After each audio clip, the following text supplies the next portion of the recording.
रिया दुपट्टे का फंदा बनाकर पंखा से लटक रही थी। रिया बचपन से ही पढ़ने में बहुत कमजोर थी।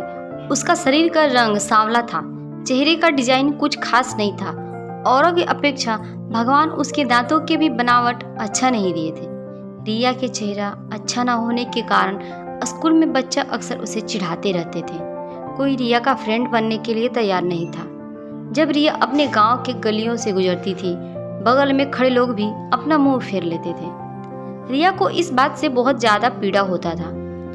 वह यह नहीं समझ पा रही थी क्योंकि वह बहुत छोटी बच्ची थी। आखिर बात क्या है? हमारे चेहरे को देखकर लोग अपना मुंह क्यों छुपा लेते हैं? जब स्कूल से घर वापस आती थी तब अपनी माँ से एक यही सवाल करती थी कि माँ, जब हम अपने स्कूल से घर आती हूँ तो लोग हमें ऐसे क्यों देखते हैं? और स्कूल में भी हमसे कोई बात नहीं करता, हमारा कोई फ्रेंड भी नहीं बन रहा है, अतः हमसे कोई बातचीत भी नहीं करता है। इतना बात सुनकर आरती की माँ की आंखों में आंसू आ गया। वह फपक फपक कर रोने लगी, लेकिन अपनी बिटिया को यह नहीं समझा पा रही थी तुमसे लोग इतना घृणा क्यों करते हैं। माँ रिया से बहुत ज़्यादा प्यार करती थी। गली मोहल्ले में रिया को मनहूस जब लोग बोला करते थे, रिया की माँ कड़ी शब्दों में जवाब दे देती थी। रिया की माँ अपने कलेजे के टुकड़े को हर वक्त अपने साथ में रखती थी और जो भी उससे बोलता था उसके बदले में जवाब देती थी। रिया धीरे धीरे अपनी पूरी उम्र जीने की एक आदत बना ली और जो लोग बोल रहे थे उसके पीछे कुछ और सुनने के लिए तैयार नहीं रहती थी। बस अपने काम से मतलब रखती थी, पढ़ाई करती थी और वापस घर लौट जाती थी। धीरे धीरे रिया बड़ी होती चली गई। जब उसका उम्र शादी करने लायक हो गया था, अब उसके पापा लड़का खोजने के लिए एक गांव से दूसरे गांव में जाने लगे। लेकिन जो भी लड़का वाला रिया को देखने के लिए आता था वह बिना पसंद किए ही लौट जाता था। ऐसे बहुत बार हुआ। अब बहुत दिक्कत होने लगा रिया को शादी करने में। रिया के पापा भी थक चुके थे लड़का खोजते खोजते। ऐसा कोई गांव नहीं था जिस गांव में रिया के पिता लड़का खोजने के लिए नहीं गए थे। अब रिया के पापा भी गुस्से में आकर रिया को मनहूस बोलना चालू कर दिया। लेकिन माँ तो एक ऐसी थी जो सभी लोगों को समझाती थी और रिया के बारे में बड़ा भूला कहने वालों को सबक सिखाती थी। भगवान ने भी रिया के साथ बहुत ही क्रूरता मजाक किए थे। शरीर के बनावट ऐसे बना दिए थे जिसे देखकर कोई भी लड़का वाला पसंद ही नहीं करता था। रिया भी इस बात को लेकर चिंता कर रही थी कि पापा हमारे लिए इतना दूर दूर तक जाते हैं लड़का देखने के लिए, लेकिन हमें कोई भी लड़का पसंद नहीं करता। रिया अपने काम में ज़्यादा व्यस्त रहती थी। वह खाना बनाने में बहुत ज़्यादा समय देती थी। रिया को खाना बनाने में बहुत ज़्यादा मज़ा आता था। रिया ने बहुत सारे खाना बनाने की रेसिपी के बारे में जानकारी हासिल कर ली थी।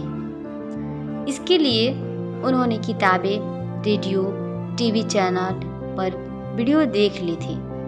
रिया के द्वारा बनाया गया खाना बहुत स्वादिष्ट और टेस्टी होता था। रिया की तारीफ उसके चेहरे से कोई नहीं करता था, लेकिन उनकी खाना बनाने का जो तरीका था, उनके खाना में जो स्वादिष्ट था उसे हर कोई तारीफ करता था। खाना बनाने में रिया के जितने भी आजू बाजू औरतें थीं उन सभी औरतों में बहुत ज़्यादा फेमस हो गई थी। जिस औरत को लगता था कि आज नया खाना बनाना है और कुछ नया आइडिया इसमें टेस्टी लाना है, तो औरतें रिया के पास में जाकर जानकारी लेती थी। बहुत सारी औरत यह भी सोचती थी कि रिया के द्वारा बनाए गए खाना को हम सीख लें, लेकिन यह उन सभी के बस की बात नहीं थी। रिया के हाथ में ऐसा टाइमिंग जादू था जो रिया के इस कला को कोई सीख नहीं पाया। रिया का जीवन और उसका लाइफ चक्र उतार चढ़ाव में कटता रहता था।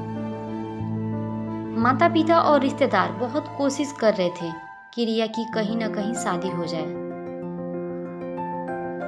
बहुत कोशिश के बाद माँ पापा ने एक लड़का वाले को मना लिया था। वे सब रिया को देखने के लिए घर पर आने वाला था।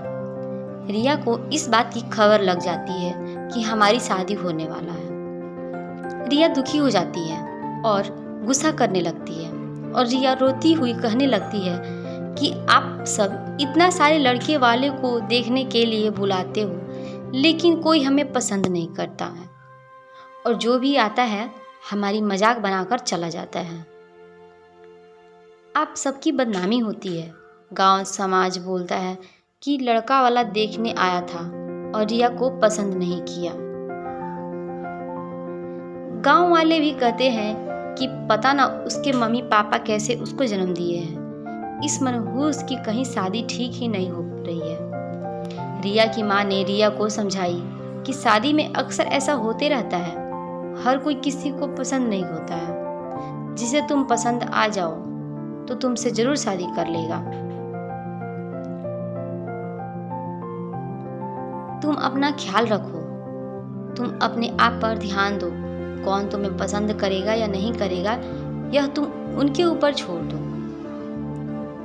अगले दिन लड़का वाले रिया को देखने वाले थे, लेकिन रिया उसी दिन सुबह में ही सज सवज कर कहीं निकल गई थी। लड़का वाले घर पर आते हैं, लेकिन मम्मी पापा को नहीं पता था कि रिया कहाँ गई है। जब लड़की देखने का बारी आया तो रिया घर में नहीं थी। लड़का वाले इस पर गुस्सा हो जाते हैं और पूरा खरी खोटी सुनाते हैं रिया के मम्मी पापा को। वैसे भी पापा रिया पर बहुत ज्यादा गुस्सा करते थे, लेकिन उस दिन की हरकत से रिया के पापा के ऊपर खून सवार हो गया था। रिया ने अपने पापा को गुस्से में पागल कर दिया था। उस दिन रिया के पापा ने उसके मम्मी पर सारा गुस्सा उतार दिया। रिया के पापा ने उसके मम्मी को बहुत भला बुरा कहे कि यह सब तुम्हारी सिर पर चढ़ाने का नतीजा है। तुम्हारी ही वजह से आज रिया ऐसा हरकत कर रही है। अब शाम का वक्त होने वाला था। रिया घर को लौट चुकी थी। रिया के चेहरे पर बहुत ज्यादा खुशी था और उसके हाथ में एक चेक था। रिया कोई एक सर्टिफिकेट लेकर आई थी। रिया ने अपनी उपलब्धि के बारे में अपनी मम्मी से कुछ बोलने वाली ही थी कि इसी बीच रिया के मम्मी ने उसको खरी खोटी सुनाना शुरू कर दिया।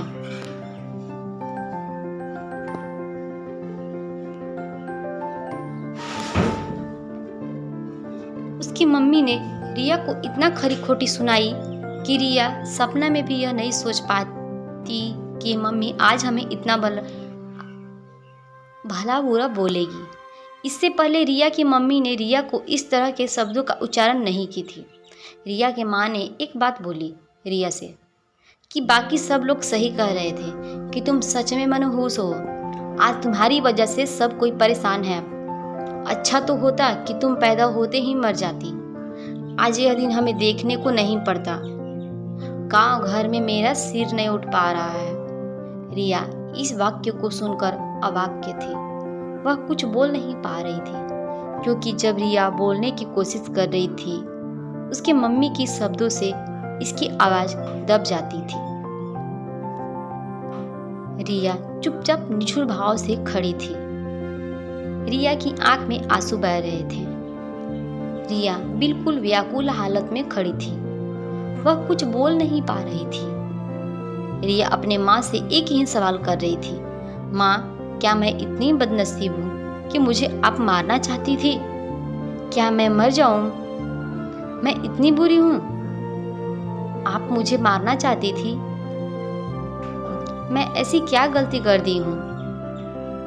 रिया के द्वारा बोला गया एक भी बात का असर उसके मम्मी पर नहीं था। रिया की मम्मी काम कर रही थी और गुस्से में रिया के ऊपर में अनेकों बात का प्रहार कर रही थी। रिया निठुर भाव से अपनी मम्मी की ओर देख रही थी और उसके बातों को सुन रही थी। आंख से आंसू बह रहे थे, लेकिन रिया चुपचाप खड़ी रही। रिया एक ही सवाल कर रही थी, माँ क्या आप मुझे मारना चाहते हो? गुस्से में मम्मी ने भी बोल दी हाँ। रिया बिना एक पल बिताए ही सीधा अपने कमरे में जाकर दरवाजा बंद कर लेती है। 1-2 मिनट के बाद मम्मी का गुस्सा शांत होता है। तब रिया के मम्मी को अपनी गलती का एहसास होता है। उसके मम्मी रिया के रूम में तरफ गई और दरवाज़ा खोलने के लिए बोली, लेकिन रिया ने अपने रूम को अंदर से बंद कर लिया था। रिया की माँ ने जब देखा कि रिया अंदर से दरवाज़ा बंद कर ली है तो रिया की माँ सोची कि यह कोई गलत कदम नहीं उठा ले। इसलिए रिया के मम्मी ने उसके पापा के पास तुरंत कॉल की घर आने के लिए। दोनों ने दरवाज़ा खोलने के लिए काफ़ी कोशिश की लेकिन रिया ने दरवाज़ा नहीं खोली। कुछ समय बीतने के बाद रिया के पापा को अब एहसास हो गया था कि रिया कुछ गलत कर ली है। रिया के पापा ने तुरंत दरवाज़ा को तोड़ दिए। रिया के मम्मी पापा ने अंदर का सीन देखा तो अवाक रह गए। रिया ने दुपट्टे का फंदा बनाकर पंखा से लटक रही थी।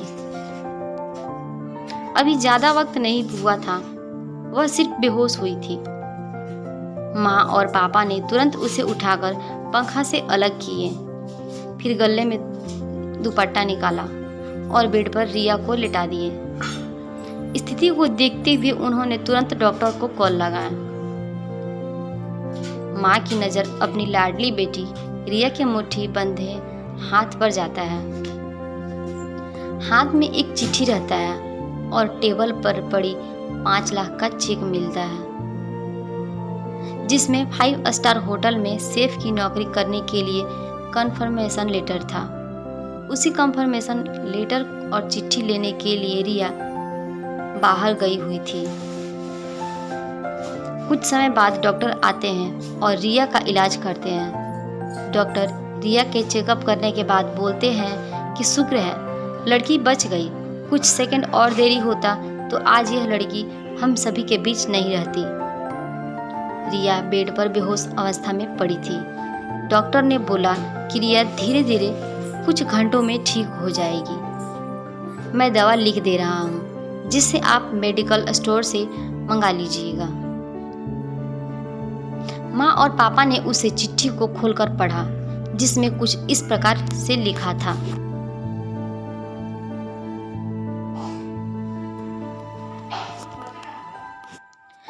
मम्मी और पापा, मैं जानती हूँ कि मैं जन्म से लेकर आज तक कोई ऐसा कार्य नहीं की जिससे आप लोगों का गर्व महसूस हो, लेकिन मैं आपसे बताना चाहती हूँ कि मैं खाना पकाने में नेशनल लेवल कंपटीशन को जीत चुकी हूँ। इसमें मुझे 5 लाख का चेक और प्रथम स्थान मिला है।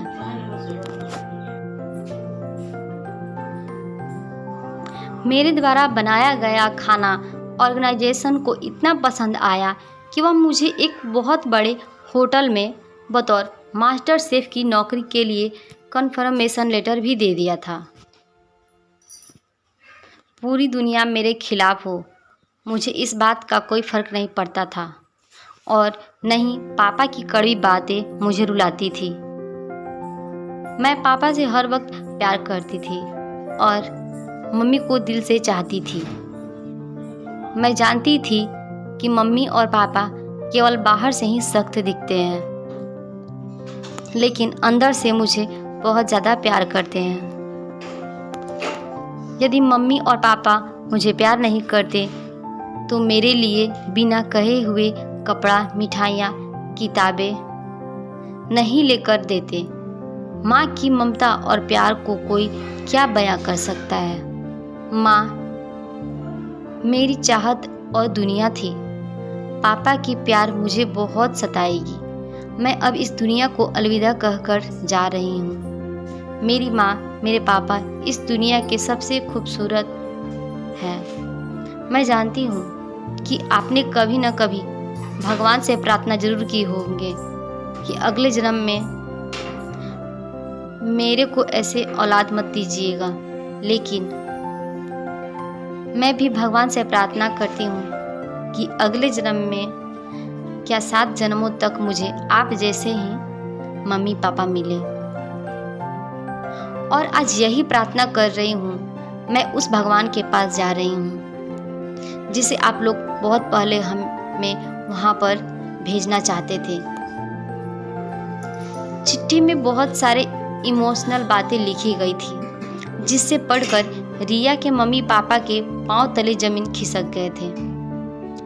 रिया के मम्मी पापा बहुत पछतावा वॉक कर रहे थे और उनके आंख से आंसू बहुत ज़्यादा गिर रहे थे।